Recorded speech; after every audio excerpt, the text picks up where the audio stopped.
You're listening to the Bogota Boys, recorded at the No Limit Cafe, downtown Bogota, Tennessee. We hope you enjoy this episode.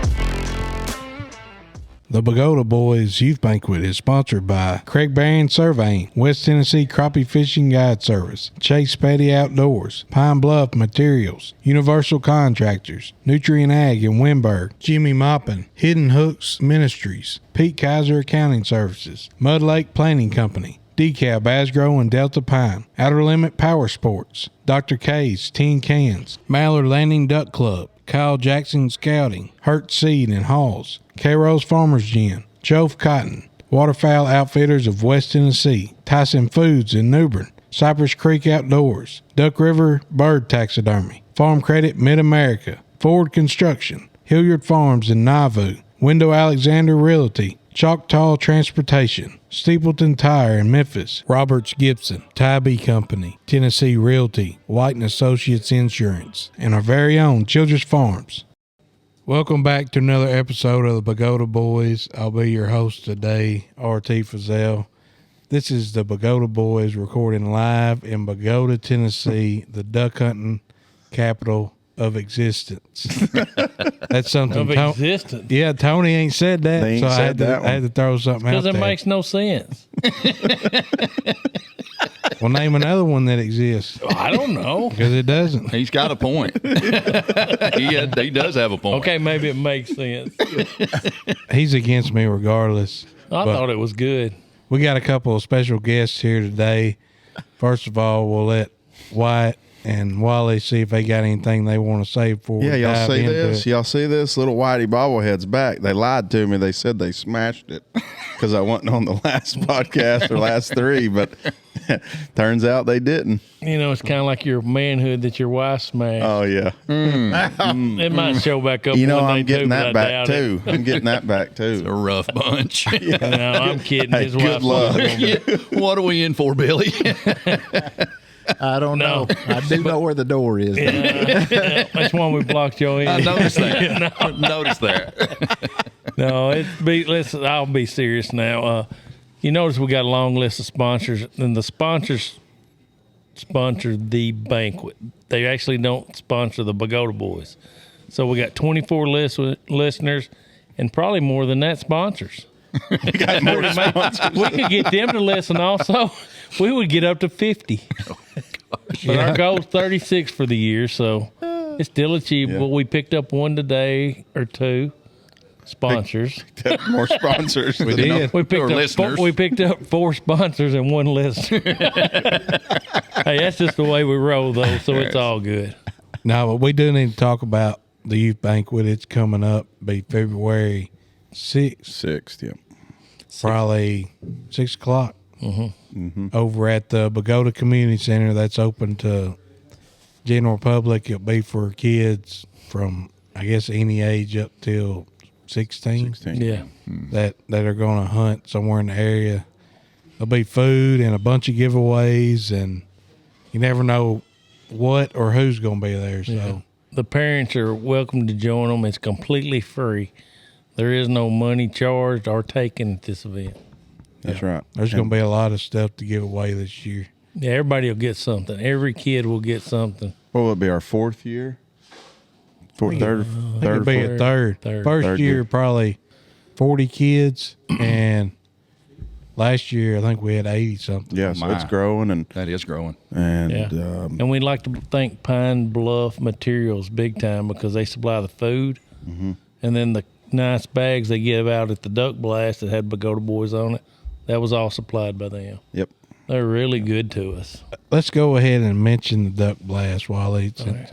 I guess we can kind of explain what that is and then who the reigning champion is. Was that yesterday? Yeah, It was. Yeah. it was.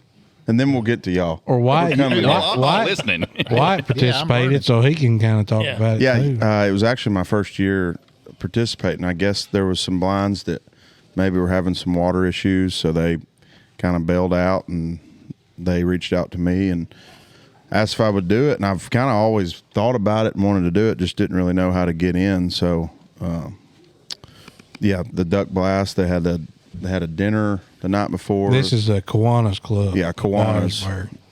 And they say it's a huge fundraiser for the Kiwanis, so it does a lot of good for the Kiwanis. They feed us the night before. They raffle a gun off for the blind owners, the people that are putting their blinds in. They have silent auction. Really good deal. And then you go out the next day and you hunt till, I think you had to be done by 12. Is it a competition? It's a or- competition. Okay. So you Teams. You pay to be a team. then they draw you draw for where you go. It's a 4-man team, and then so so it's based on a 4-man limit. You shoot your ducks, you shoot what you can, and then you bring them in, and then at the end of it, they roll dice for each species. So like a mallard yesterday was worth 8 points. So if you had A limit of mallard. a limit of mallards, that's pretty good. Uh-huh. A teal was like worth 4 points. So on and so forth, and then that's how they add up your points. And Interesting. Who Bogota, won? another award goes to Wally Childers. Oh, my. No, the Bogota Boys. Bogota Boys. We wasn't killing anything, and we went to a spot that we hunted Monday and seen 5 blackjacks. And we got in there, and somebody was must there. have run some ducks that way. So we got lucky, and we they limited out, and then it was 14 teal, 5 greenheads, and 5 blackjacks. And the teal rode a good number. And the other time we won, the teal rode a good Teal number. rolled a good number. And we hardly ever kill a teal except on duck blast. One Good time in the timing. woods, Yeah. we shot into 4 groups of teal and killed 24 teal and won the duck blast. Yeah. And this time they did the same thing. And the winner or first place, everybody that participates gets a Yeah. shotgun. Yeah. And then the guides, Yeah. the guide gets a shotgun. And How about that? Wow. second place group gets a free Entrance. entry for next year. Right. But So What's the entry? How much it cost?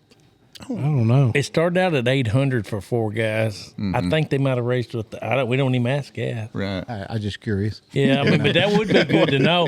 If you'll notice, we don't prepare very well. So Tony's a lot more prepared. I had know never, that they I had could- never asked what it cost. no, but it's pretty fun. You know Yeah. what happens though? Like the year before, they canceled it because of the freeze. There's been some water issues with some blinds, and you know how sometimes people get worried about not killing anything, and then they get squirrely. Oh, yeah. Yeah. So they have problems. We've done made peace with not killing anything. That's us. I mean, We're you got to good. make peace with what you're doing. We're good with it. And just Yeah. have a good time. How many teams were there? Like 17. It used to Wow. be 20, but there's a list of people that wants to do it. They just don't have enough blinds. Yeah. You know, because it comes a real problem begging people for a blind. Yeah. I'm sure. You know, so it's kind of like me begging y'all for the blind for the woman's hunt. Yeah. I had to set the hook that your wife would really like it, It worked. and hope And she she did. did. Yes. So then you're hooked. So you can't Totally. get out because I got you No. by your wife. You betcha. You know how that goes. Yeah. She Yeah. wins. If she wouldn't have liked it, we'd been screwed or messed up on the next time. Totally. But now Same. she's got you right where we want you. Bingo. Yeah. The plan worked. Yeah, she had a big time, didn't she? She did. Yeah, She they did. do. And most people carrying them have a big time with them. They hit it off so well. She actually met another group of hunters at Abe's restaurant that night. We saw them come in. I said, I know they're hunters for tomorrow. Yeah. And she went over there and talked to them. Then the group we had hunting the next day, she had a big time. That was a big hit. I was more than impressed. And these ladies were pretty serious. Yeah. Yeah. They Yeah. wanted to see it go down, and they wanted to participate. Heck, my and they wife. did. My wife now wasn't my wife the first time she did the women's hunt with me, and made such a good friend that that girl was one of her bridesmaids in our That's wedding. awesome. So I mean, Darn. it is. Yeah, it's a good deal. Well, I'll go ahead and introduce our guest here. This is Mr. Andy Morgan in the middle, and next to me is Mr. Billy Schroeder. So I'll introduce y'all, and then we'll dive in. We appreciate y'all coming. Oh, shoot, yeah. We'll have a big time. Tell us about yourself, Andy. Then we'll get to you, Billy. Well, I'm an old redneck bass fisherman. That's all I've ever done for a living. is basically fish bass tournaments. I started that on the FLW tour many years ago. I think that started in '96, and pretty much, and of course, me and White's from the same part of the world on the east side of the state here in Tennessee, and man, that's it. Ended up fishing the FLW, like I said, started there. Then Major League Fishing. I fished a few bass events, handful, and just thankful enough. That's what I've done for a living since I was pretty much 17, 18 years old. So that's all I know. I think you're being a little humble because I looked it up when I first, or just a minute ago, and I think you're 3-time Angler of the Year and have the most top 10 wins. Mr. Consistent. I just fished a lot. No, Andy's a very, very, very good outdoorsman. I mean, not just fisherman. He's just a all-around outdoorsman. Yeah. That's all I've ever cared about, and just lucky enough to be able to do that for a living. And I've made some great contacts on the hunting side, and I kind of do that for a living too. A lot of whitetail stuff. Mm-hmm. A lot of white. I hunt with me and Levi Morgan hunt together. I don't know if you guys know Levi, but the best archer that probably has ever lived. We hunt together and bow hunt all over the country. So. That's awesome. Yeah, that's we have a big time. We do. We have a big time. The fishing thing, I'll just tell you, it's not as fun as it used to be. And me and Billy've had this discussion many times. Me and Billy met through the bass fishing world many years ago. I guess probably, I think 96, I went to Kentucky Lake. And I knew Billy before then, just by reputation. I don't know if you guys know this, but we'll get to Billy in a second, I know. But I would say this, and he would probably agree with me. He's very humble, and he'd probably just kind of shake his head, but probably won more bass tournaments than any man alive today. Do you have any idea how many bass tournaments you've won? I have no idea. It's be honest with you, I keep great records, as you know, as far as duck hunting, but I never kept records really on a fishing tournament. I always wondered if you did. I wish I had. You know, my dad was a great record keeper. If he's still alive, he could probably tell you. So they have a hunting place up in Kentucky, Yancey Place they call it, and they've got a big wall in there just outside the kitchen. It's a big wall, and it is solid plaques from bass tournaments. Solid. And it's a bunch. It's very impressive. They're legendary. I had a good teacher. Yes, very good teacher. Yes, you did. My dad. Yeah, phenomenal. It used to be every magazine you opened up, and especially in the Red Man circuit back then. That's where I really got to know Billy and Sean Pym's, a partner of ours, Terry Bolton, all those Kentucky Lake legends. You always opened up the magazine. There was no internet back then. It was press, it's print. Newspapers or magazines. And then the FLW magazines, I remember. Exactly. So, you'd be thumbing through there and go, Billy Schroeder, won again, huh? Well, let's roll to the next. Oh, that's April. Here's May. Oh, he won again. So that's how I got to know Billy through that, and then started traveling up there fishing around Kentucky Lake. And just like I said, they were legendary. I was kind of like a Volkswagen. I was pretty good around the house, but I wasn't too good on the road. Andy, he was good around the house and on the road.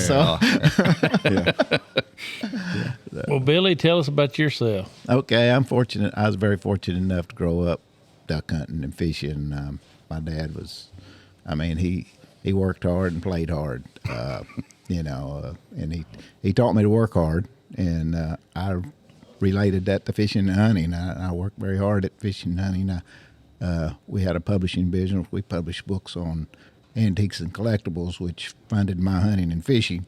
But now hunting and fishing has opened a lot of doors for me. I've met a lot of people where I was able to do other things, like got into the ag line business, which I'm still in today, and we published books on anything that was collectible, knives, depression glass, guns. We were doing about 65 books a year, so it funded our hobbies. So I was very fortunate there. So that's pretty much what I've done. I started duck hunting when I was 6 years old, and I've been duck hunting ever since, and I'm pretty old now. So duck hunting and winning bass tournaments. Yeah. My dad, I heard my dad many times. People would ask him, "What do you like better, bass fishing or duck hunting?" Well, I like bass fishing in the summer and duck hunting during the season. So that's kind of the way I am too. Yeah. So. They're the workingest people I've ever met. Work ethic wise, they're all the same. You can't beat them. Really? No, you ain't beating them. You ain't gonna outwork them. Well, and that relates to success. 100%. Hunting and fishing. 100%. Never be satisfied. Yeah, that's right. That's right. And when I'm out there working, around the blinds in the summertime, if I get help, it's great. And when I do, I say, listen, guys, what we're doing right now, we're killing ducks. And that relates right on into the winter. It does. Yep. Yeah, I agree. Kills ducks all year because he's working on something constant. It really is.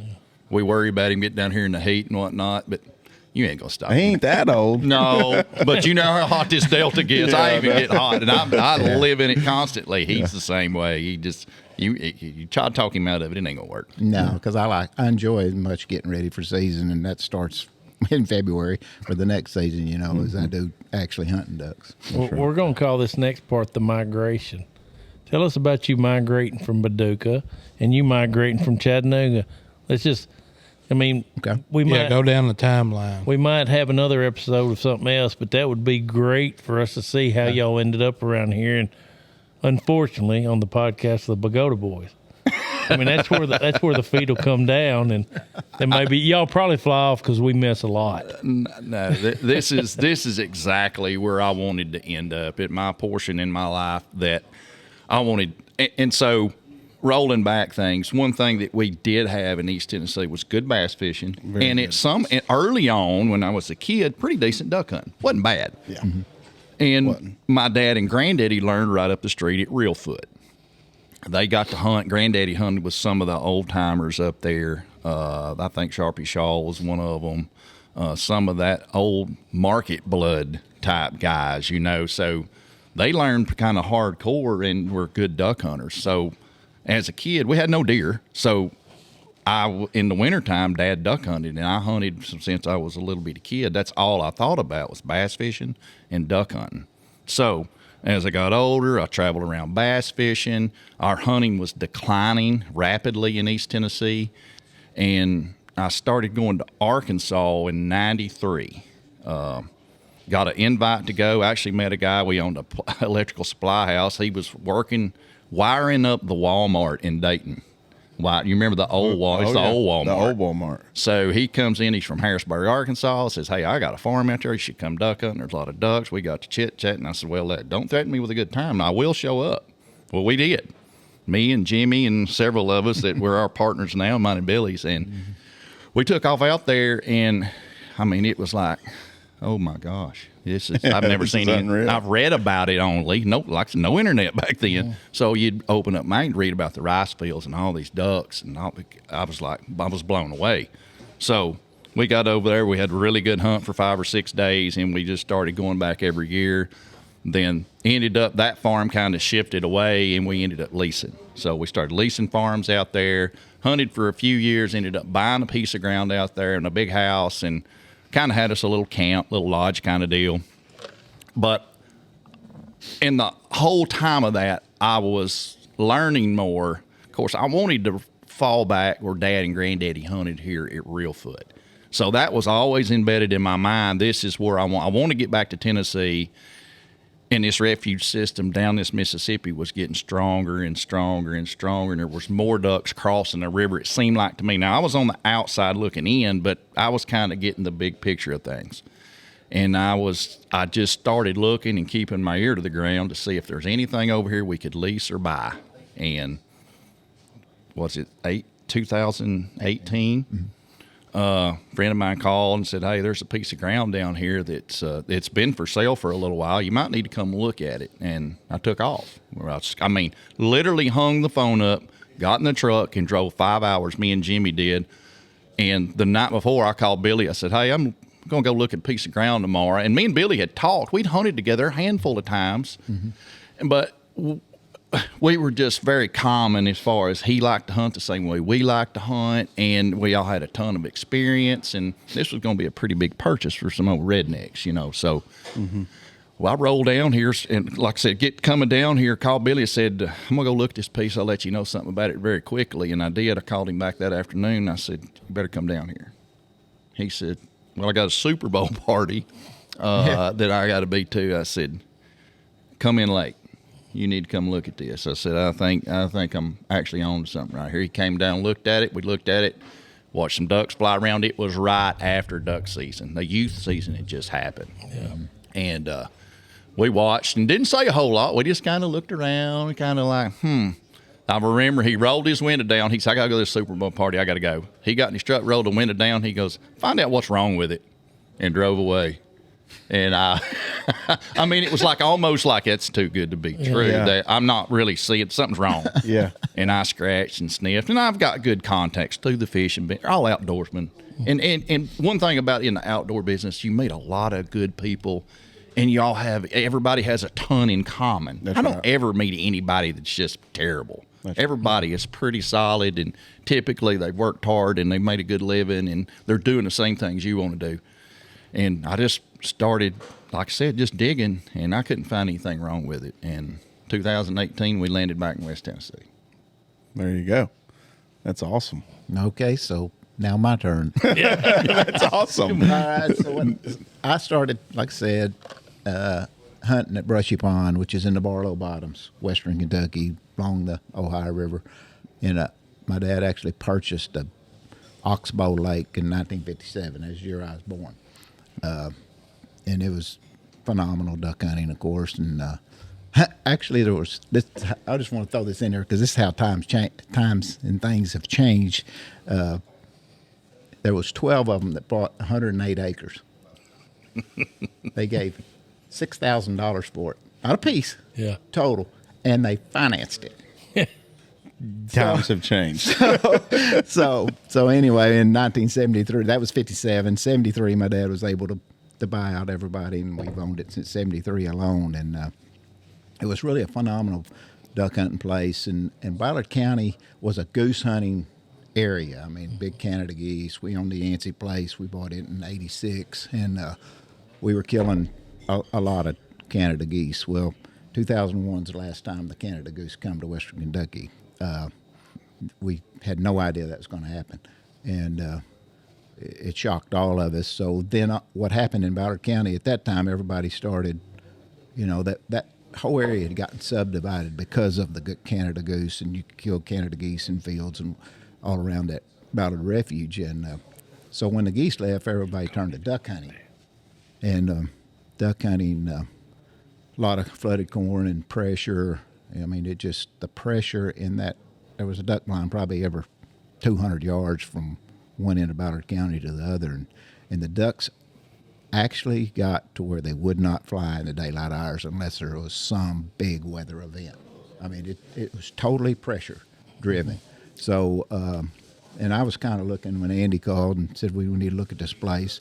When I came down here and looked at it, I mean, there's a lot of ducks, number one, but it reminded me a lot of that Oxbow Lake that we had in the place that we ended up purchasing, that a lot of big cypress trees and, flooded cypress and pin oaks. And so it reminded me a lot of Brushy Pond. So as soon as I walked out there and saw the hole, I was pretty well convinced. If we couldn't figure out, we basically they gave us 60 days to find out everything about it that we could, and if there was any problems with it, and we pulled the trigger and bought it. So that's how I ended up in West Tennessee, and I've loved it ever since. This is what, our 8th season, or Yeah. our 8th season. And all this, it happened really quick. I mean, yeah. once we got down there, it was like we knew at that point, let's get this done like is where we need to yesterday. be. Yeah, you know how things go. Yeah. I mean, if you drag around on any kind of deal or whatever it is, it'll get away from you. And we wanted to get it closed and get things started, and Billy wanted to get to work, and we went to work. Yeah, we did. Any deal, if one person's in it, it's fine.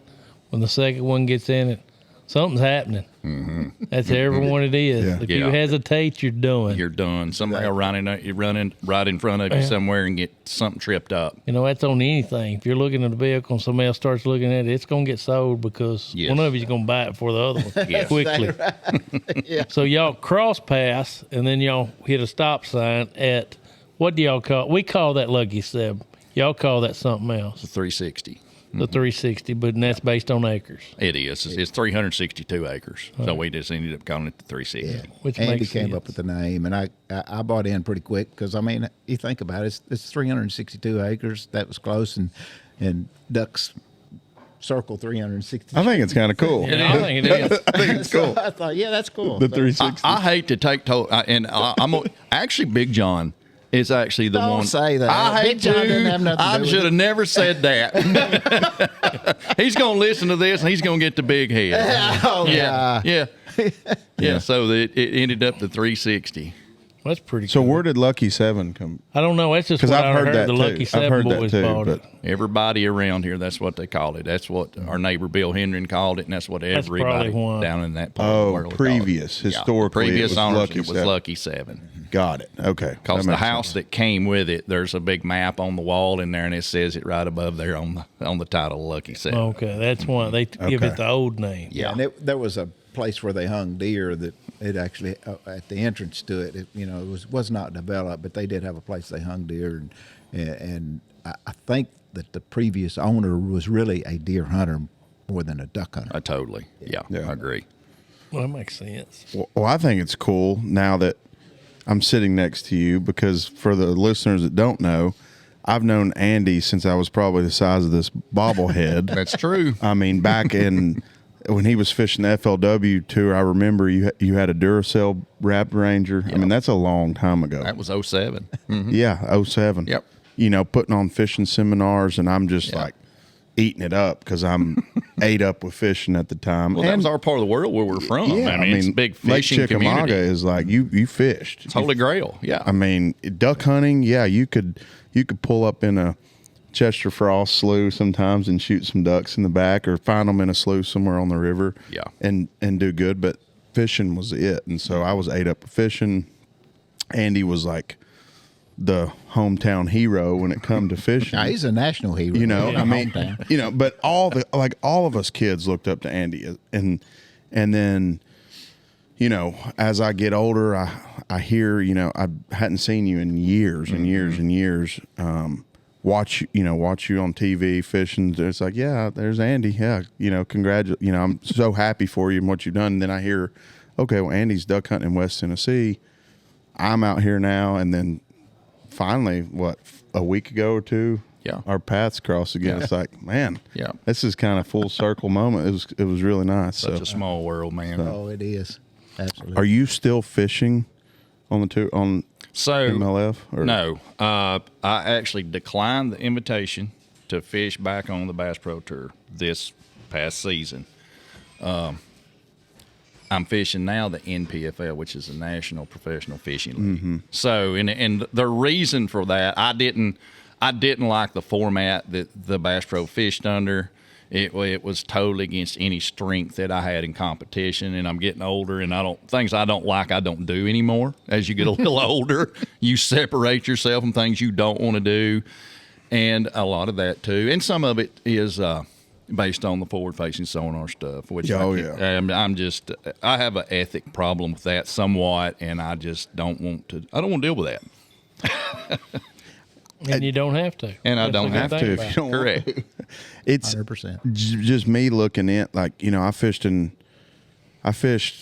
BFLs when that was a big thing, Yep. once I got older, and then I fished in college, fished the college tour, and I think all of that has changed. It like really has. FLW The whole is no dynamics more. have changed of everything. Once Forrest Wood died, I feel like it just kind of, That's about right. it just all changed. Yeah, it's not the same game when they're trying, and that's what the big problem I had with the Bass Pro Tour was. They tried to change the whole game. There was nothing wrong with the game. Right. I love the game the way it was, the 5-fish limit, and you went out and tried to catch big ones. But they have everything you catch counts. It's a weight restriction, usually a 2-pound minimum or a 1.5 pounds, whatever that is. So you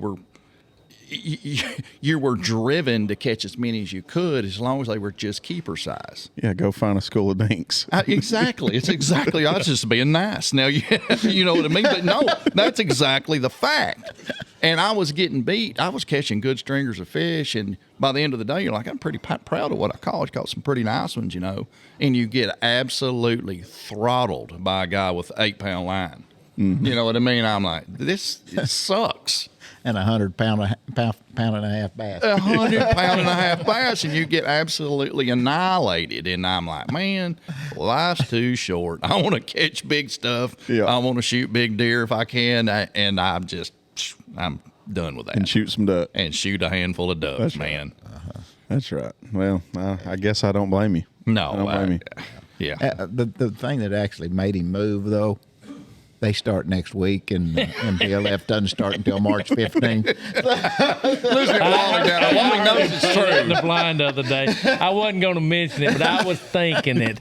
Yeah, it's a start time. Yes. So There it now I is. start mid-March, and if I was Bass Pro Tour, that's next week. So Yeah. glad I'm not there. They Right in the asked middle him, of and it duck said season. January 10th when I had to quit duck hunting.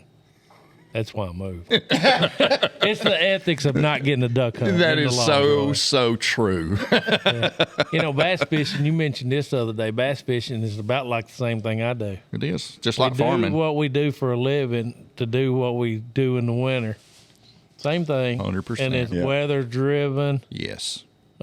Just the same thing. I I don't care learned- if you're pouring concrete. It's the same thing as farming. Absolutely. Weather driven. Yes, and I learned a long time ago if you make some money for a couple of years, you better rat hole some of that.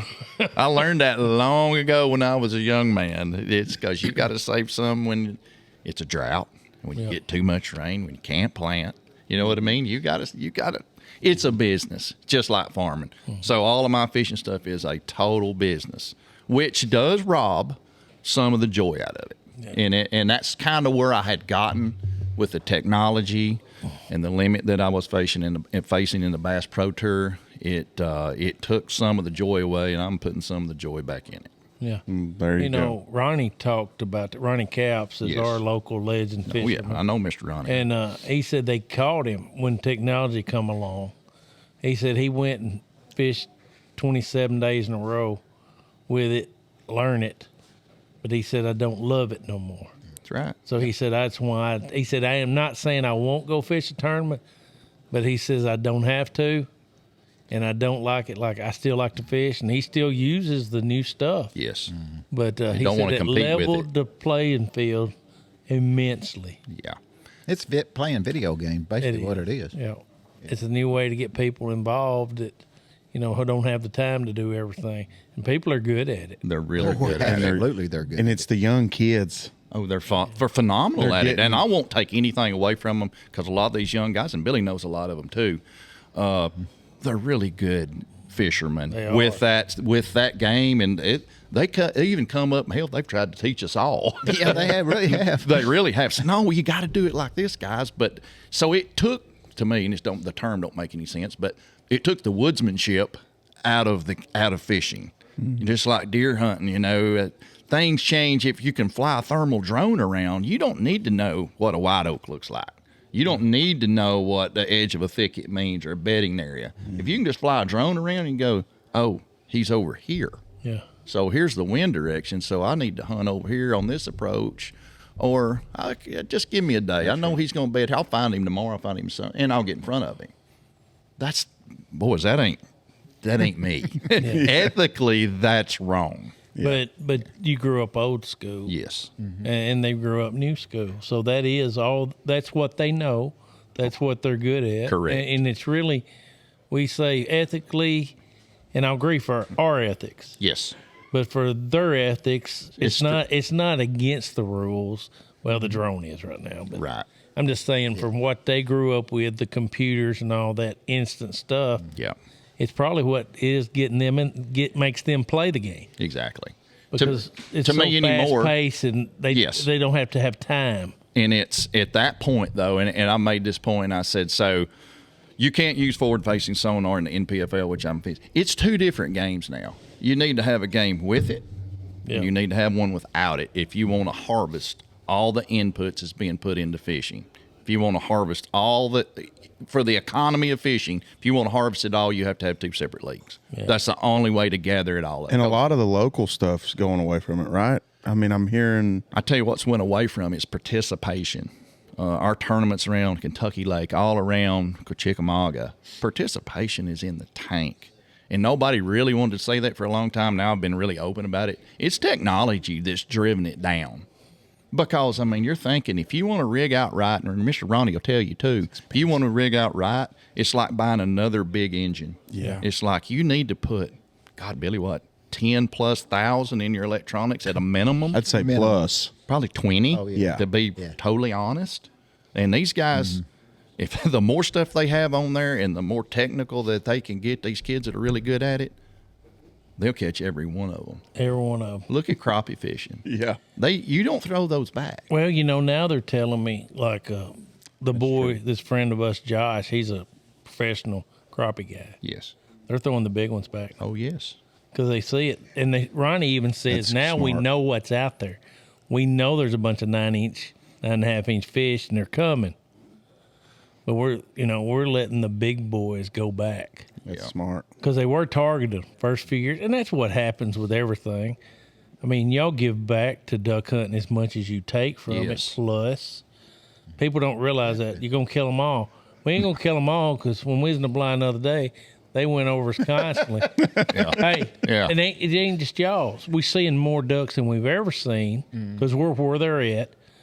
But when Robo come in, we would have killed 1,000 a day if we would have seen that many ducks. And y'all know it because y'all were there. Fact. That's a fact. I mean, in We've 90, created a super 97, duck. 98, we would have killed. We seen 45 ducks one day and killed 43 of them. that's fact. And it ain't because we shot at them far, because they come in so close. You thought we're going to kill them all, Yeah. Yeah. and then they adapted, Yep. and now we're looking for the next thing, and it's back to being weather again. Weather. I mean, weather, Yeah, we had a- something a little different. You can't. What's the word I want to say? Go by this season, I guess, is what it is. But, Yeah. and because I mean, you got 75-degree weather as it's much as awful. we've had 30-degree weather. We I should mean, be it's more, crazy. fishing more. Yeah, 100%. And we're in a drought. Yeah. In a horrible drought. Well, Billy, you said something earlier that was like, well, yeah, I worry about that. Ballard County, the pressure got so bad that you would only kill ducks on a weather event. I'm not saying that that's what's going to happen here, but there's so much pressure. Yeah, I think that's what's happening nationally. Hey, you don't. Yes. You go Yes. to Ballard County, you'll see pressure. This ain't This is pressure. not pressure Over- down no. here. I mean, it's not even close. It's not. It doesn't even tip the needle. I'm telling you, our lodge faces southwest, so that's where the sun sets. And you can go out. You could go out there and spend all day long and not see a duck. But 10 minutes after ours, being we're facing southwest, you can see those ducks. They'll practically black out the skies going to those fields. The duck. It's not that the ducks aren't there; they just won't fly in daylight hours. I mean, it's the most. I don't know. I There's mean, nowhere it was they can shocking. go that they don't get lit up. And people are still hunting them Oh, hard as ever. Bro. Yeah. Hard as ever. and just grinding through it, just nothing. It seems Andy and I have talked about this a lot. It seems like the less people are able to harvest, the harder they hunt. Makes them hungry. It does. It does, yeah. Oh, totally. You know, does. it makes you hungry because think, hey, I got to go because I got to be there the day it happens. Mm-hmm. And if I don't go, that's the day it happens, and I miss the whole thing. I missed the whole show. Missed those That's days. exactly right. You still That's get exactly the right. pleasure of going duck hunting without killing ducks. That's amen. Just like sitting around. We won't, if we'd kill 50 ducks, we'd say, "Oh, you remember that day we killed 50 ducks?" But if you don't, you'll say, "We had a good time in there." Yeah. So now you're on our podcast. We're gonna make you suffer by being on our podcast. I mean, it all just goes together. It does. Duck hunting's not about killing. And look not. in the connections you make because y'all's road crossed, Yep. and it come back and it ran together, and now y'all got another place together. Yep. And your family's in it. And your family, because I heard y'all Yep. saying my son's coming in, and Yep. he's still younger, so he's probably the age he wants to kill it a little bit more than we do. Oh, you just don't know.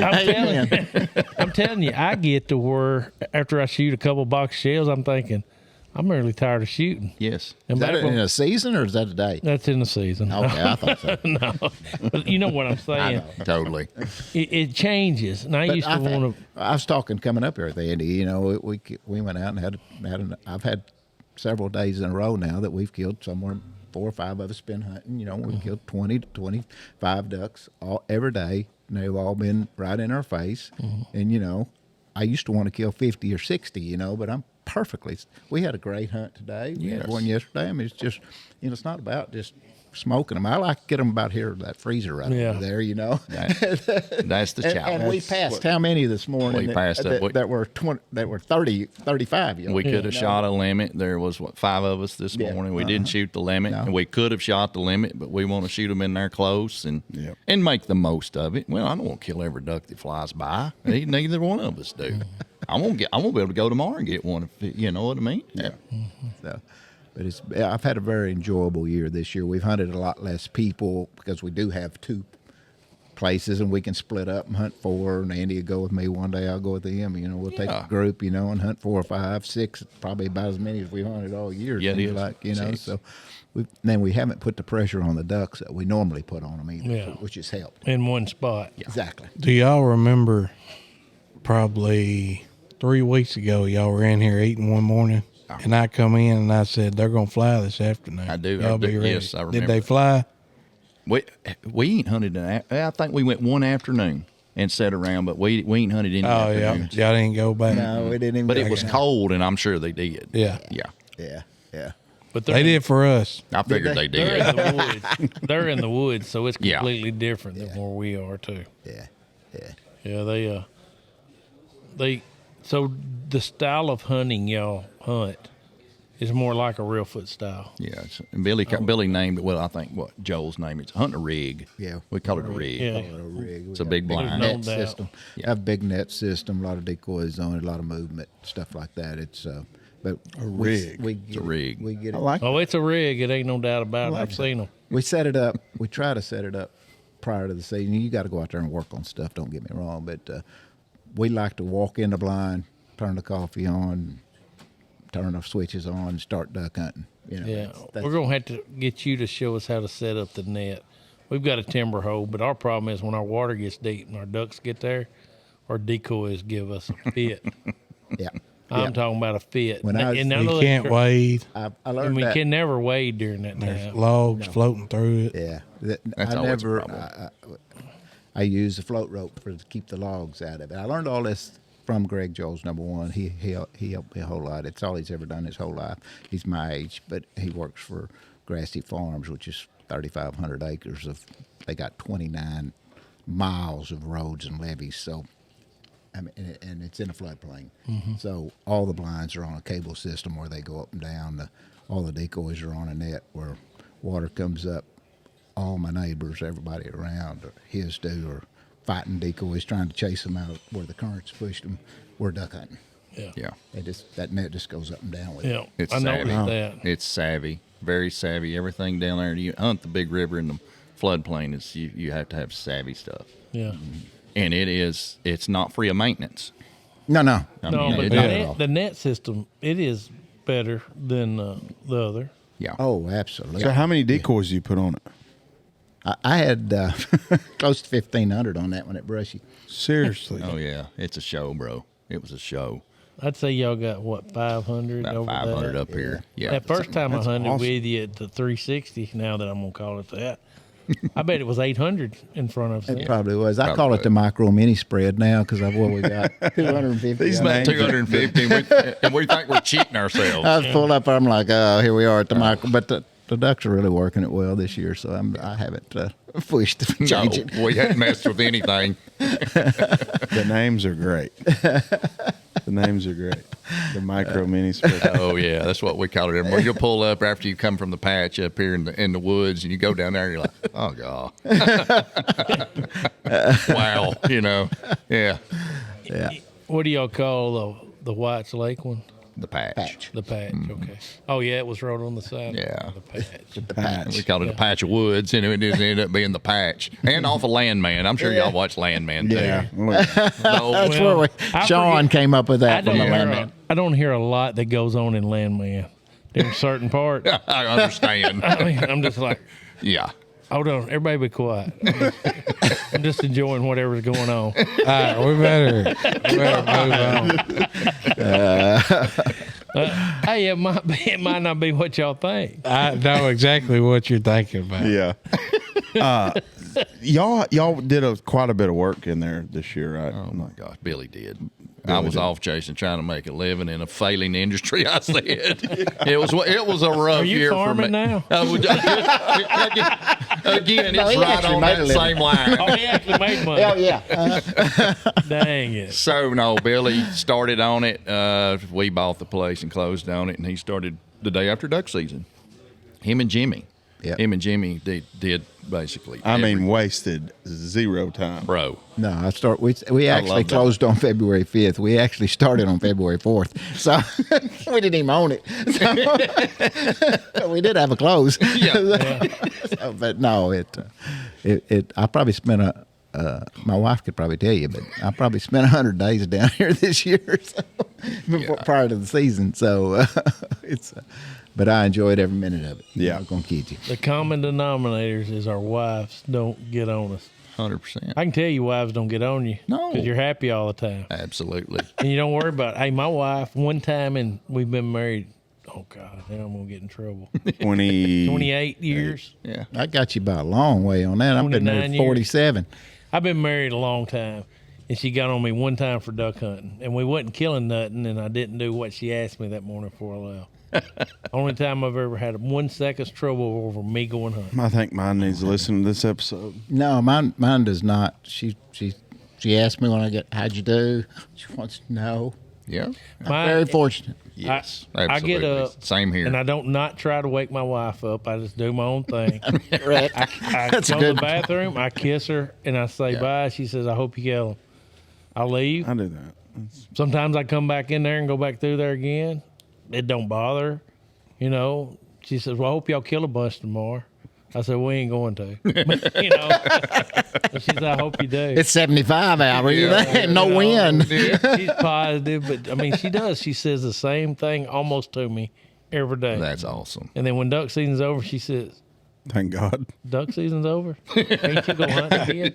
That's her Drive me exact crazy. words. Yeah. Now you're in my way. Yes. Same. Me and my wife been married 27 years, and she's a hunter. She really likes to hunt, but she actually likes to come to camp, and Billy will agree with this. She likes to come to camp and work. Yeah. She'll Clean say and she. stuff. Oh, absolutely. She'll Oh, say she cooks. Wow, Oh. I asked him today when she's come back. He probably wondered why. I want to know why she's coming back. I'm ready for her to come back and cook tomorrow and clean the place. No. But she likes that. She's told me before. She goes, I really like to cook when we got a big crowd there. When everybody's there, Oh, when my Billy's wife there, likes to Sean, cook Jimmy, stuff. Germ. She likes to cook when everybody's there, and because she knows they appreciate it. Yeah. She made an ice cream cake the other day. Oh, my she gosh. could not wait for Billy to try it. She goes, when she came up with the recipe, she goes, I know Billy Schroeder is going to love this right I here. love ice cream cake. Oh my gosh, it's phenomenal. Oh, Butter pecan ice cream cake with God. caramel on the bottom. I mean, whoa, it'll hurt you. Now, I had a piece yesterday, actually. I've been hiding it back there in the freezer. Nobody really got 2 freezers. Nobody really knows. I found it's it the back other day. there. Yeah, he did. Yeah, so she loves to hunt. Now, my wife's kind of a game hog, though, is the problem. She wants to do all the shooting, and she wants the best stand when we deer hunt. I mean, but she gets it, too. She gets typically the best spot. So, On that women's hunt, I noticed them women, once they get blood in their eye, oh my goodness. oh, my gosh, they loved it. Can we shoot y'all's? no, we've got to go. Yes. Oh, my gosh. I thought they would be a little timid of shooting. Yeah. They were not timid of shooting. Not if they hit anything. Mine were a little timid that day. They were a little timid. They won't be if they shoot. Mine last year wasn't. Really? Mine this year were a little timid. My bunch. You had some first timers, too. didn't you? Absolutely. We had 2 girls Yeah, all that had of them. never hunted anything at all. Not a squirrel. I mean, My whole group was that, so I think that's why. that's true. Like that, none of them had ever been hunted. But that's what it's about. Now Yes. they have. Yes. Right. Yes. So they were They timid, really but couldn't they feed off somebody that had, though. That probably hurt right. a little bit. My You don't wife want was to. in there, and she hunts a lot with Oh, me okay. too. Kind of like Okay. Yeah. so she was helping them, and she actually went up the day before with them up there at the gun club and kind of helped them there. So they had shot they shoot a bunch the day before, like a bunch. That helped a lot. By the Now way, it too. rained a bunch the day before It too, did. so I don't know if they got to do much shooting, but they were all first time ever hunting, like from Florida and like stuff like that. Yeah. So, Wow. so it was good, but they were a little timid. But they opened up a lot. Yeah. Yeah. So Yeah, they hunt around my wife in not just a few minutes. They'll learn how to be aggressive. Mm-hmm. You don't even kill them out, and she is done gunning. She's breaking on She'll you. run her dry. She'll run her dry. Has Miss Good for one. Tracy ever hunted? No, Good for one, good for three. we'll never. Tracy will never hunt. That's I don't think Olivia. My wife don't like. Livy has. I'm When talking she was about young, me. 6, 7 years old, till a mouse went right behind her in a pit one day. She watched it all the way around, and she'd never been back. Olivia wouldn't be in there if there was a mouse. That was her last time. That's the first time she'd ever seen a mouse. She wasn't probably 8 or 9. She used to go on all the juvenile hunts. And There you go. She, That she done it. seen that, and it was over. Mistakes were made. Mistakes were made. my No. wife goes now because she loves shooting photography. Yeah.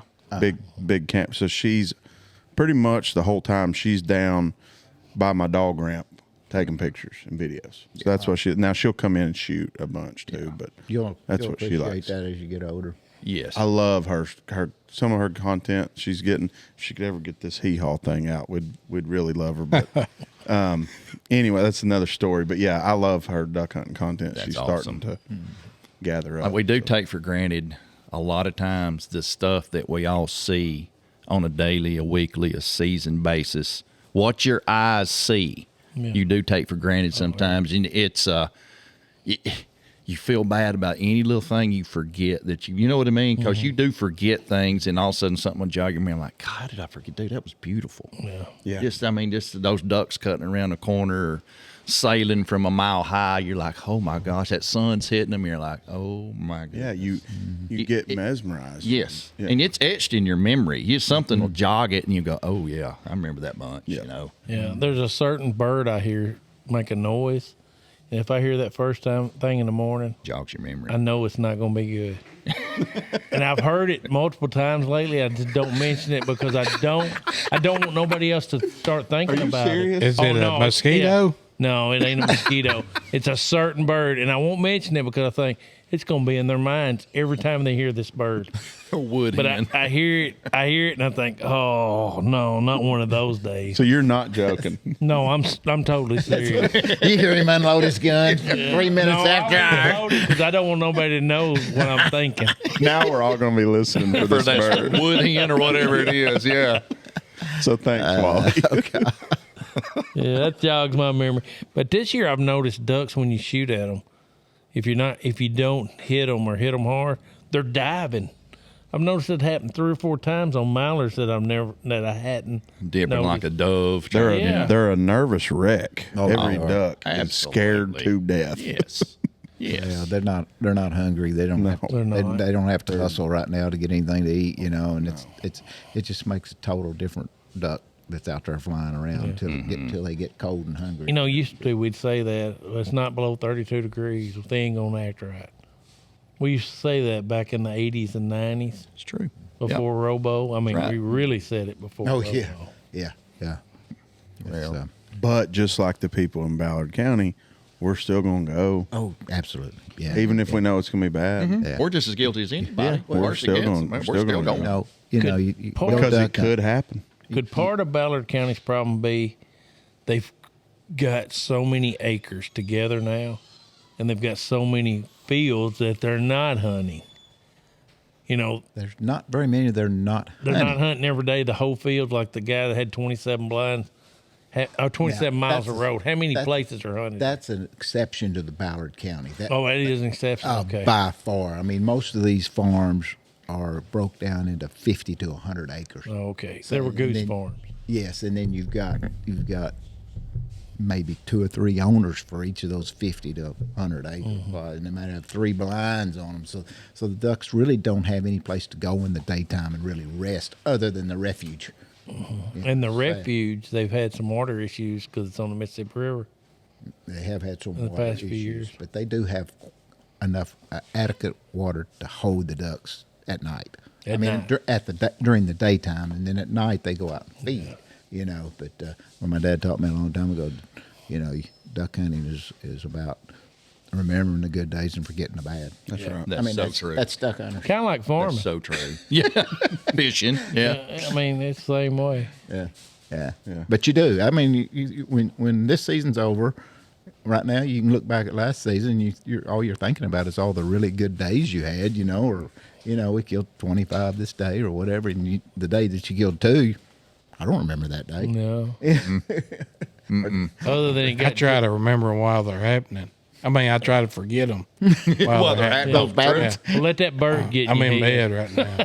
I didn't wake up this morning. I slept in. Hey, we watched y'all's video y'all did, the short documentary. Oh, I watched it when it happened, but I watched it again. That's pretty cool. slowing time. Slowing time. And it really is. Duck hunting is slowing time especially for us, because I know Billy's getting to the age where he's counting how many more times he's got. Because I'm counting. I started absolutely. counting. Best case scenario. Yes. You're probably getting close. We've done seen more than we're going to. Oh, ain't no doubt. What I've always said is, you get into October and the season gets closer and closer, and then all of a sudden, it's like forever from the first October to it actually opens around Thanksgiving time, and all of a sudden it's over.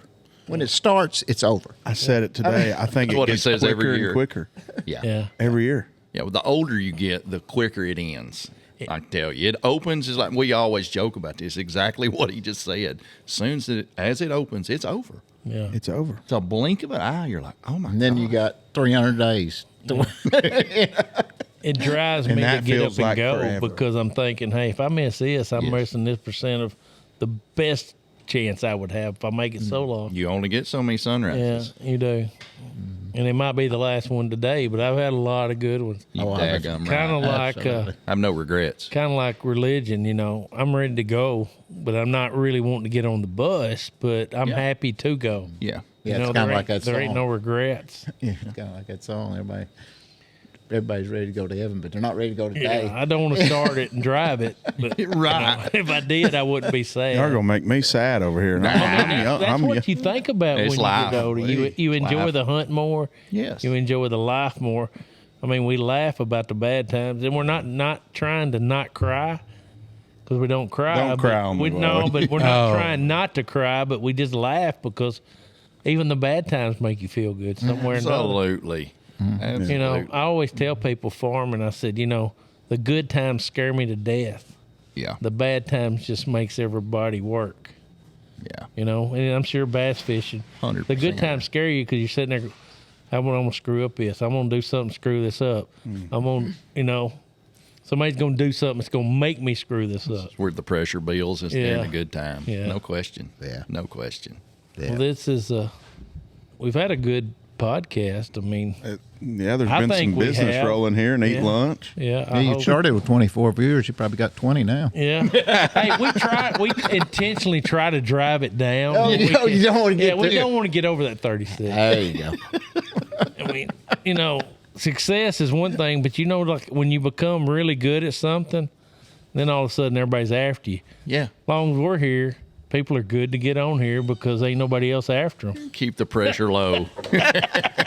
Expectations. But we're getting, every podcast we do, we're meeting the same kind of good people. Yeah. Non-self-serving. We just try to, I don't even know why we do them. We do them just to have something to do. They are a lot of fun. I've They done a lot are. of podcasts, and I Because always they enjoy it. bring, if they bring one piece of knowledge to somebody that helped them, or maybe my wife listens to this and says, well, their wives are cool to them when they go hunting. I mean, anything. Hey, but your wife's cool to us. She is. Yeah, She's so great. What I'm saying is, if I you're know the that was a problem, joke. wife- Sorry. I'm the problem. Always. Right? Yeah. Now, I'm going to ask y'all, too, is this the smallest podcast y'all have ever done? Maybe. See? I'm About not the only sure. one about the only one I've ever done. Oh, so the it's biggest not he's only ever the biggest done. and the smallest. So there you go. That's what we're looking for, a first. It We want a is. first. It's hard to get me in front of a microphone. I mean, it's just. I'm sure Andy's not my done some nature. big ones. Oh yeah, Andy's done many of them. I have a lot of them. Yeah. Billy, we really enjoyed your hospitality over the years, and I'm glad we got to hunt together the other day because you'd had car trouble. Yeah, Had some flats. last year. He had the flu. You had did. flats. and you didn't want to mess us up from going hunting, even though you did make it. I did, and I could have killed a bunch of ducks, but I was trying to get them up there to get. I know it. I've watched that twice with you at the same place. So you're a gracious host, big time, and I'm glad we finally got you on the podcast. And Andy, y'all become another good part of this community. Well, thank like you I very told much. you when y'all come in here, y'all will be an asset to us. Well, No. it's nice to be back in we wanted to Tennessee do- and waterfowl hunting and meeting great people. And Yeah. honestly, that's what it's about. Don't miss no sunrises, boys. No. And you ain't going to get a little community like this in Arkansas. No, sir. I agree. Probably Ballard. They're all dying out. Yeah. You want me to read this? Or? Yeah. Yeah. Well, You want me to RT wrap to it? do it? I didn't know if you were going to. RT, read I'll that. wrap RT's it. I'll still wrap the it up. Hey, do y'all have anything else It to was sitting say? in front of me.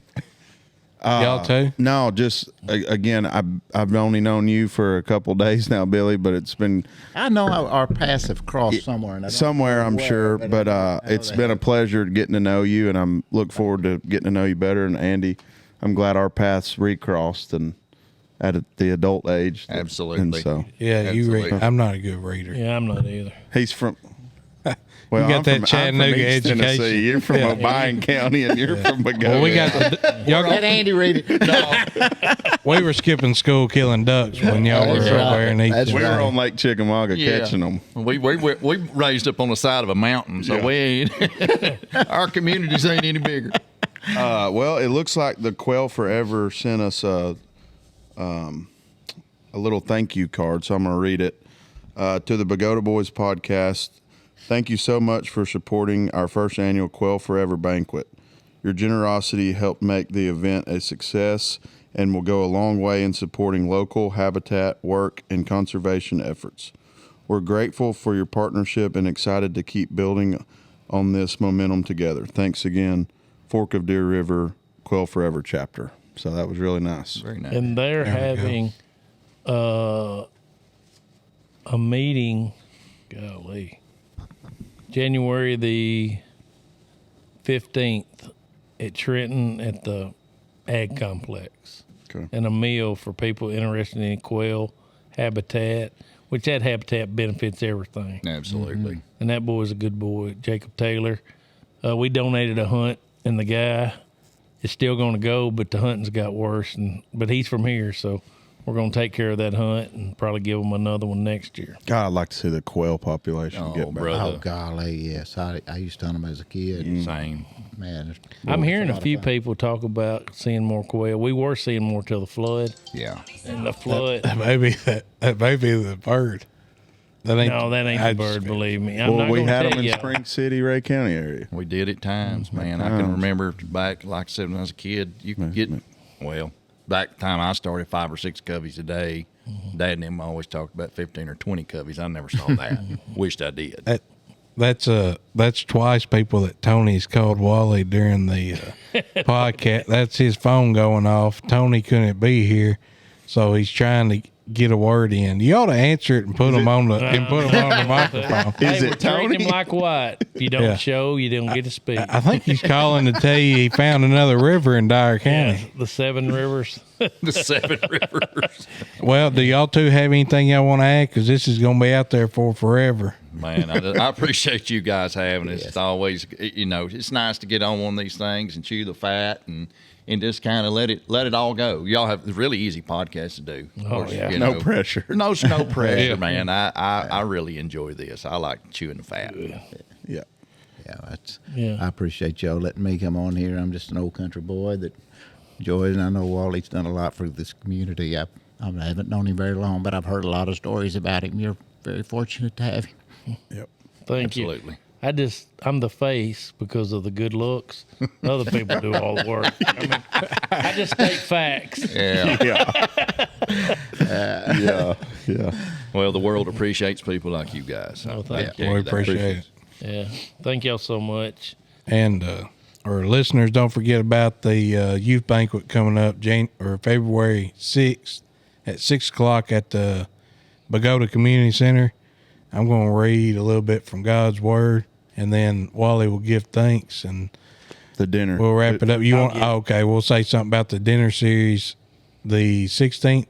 Nope. 17th, January 17th, we're having our steak chicken breast supper. The No Limit Caps. No Limit Caps. No limit The cap. No Limit Can't even Cafe. Buble is the chef. And we call it the Duck Season Dinner Series. This is the third, and we'll have one more after it. January 17th. Steak and chicken breast. Call Bubba. Side salad, baked potato, roll, and dessert. Call Bubba for details, and if you can be here, you know, it's a you got to make a commitment, or you can't come because of money. Can't come. Because of money. Absolutely. Yeah, you got to reserve your spot. Yeah, and that's then it. Reserve. Reserve That's why your we don't have intellectually conversations. Reserve your spot, and so because he goes and buys the food and stuff first. Fresh. Yeah. Yep. That's kind of called RSVP, isn't it? Yep. Yeah, That it is. That's probably what it says on there, but he doesn't know what to say. Know all the letters in order. So anyway, yeah, back to you, RT. I'm not dyslexic. I'm just dumb. Same, Wally. I'm the same. All right, well, today's verse is going to be from Proverbs 16. I'm going to go with verse 9. The mind of a person plans his ways, but the Lord directs his steps. So keep that in mind in the coming days. That's a good one. Man. Yeah, Absolutely. we can plan and plan all we want, but it's ultimately up to God's plan for our lives. So That's right. that doesn't steer us from working hard and putting the effort in. That's right. Wally? All right. I'm going to say a prayer. Everybody bow, please. Lord, thank you again for bringing us two good guests that are Christian men that love the Lord, love the world, love what they do, and please bless them in everything they do. Let us all be blessed in every goodness that you can ever throw on us. Let us try to be Christ-like in what we do to bring others to you and happiness into their lives.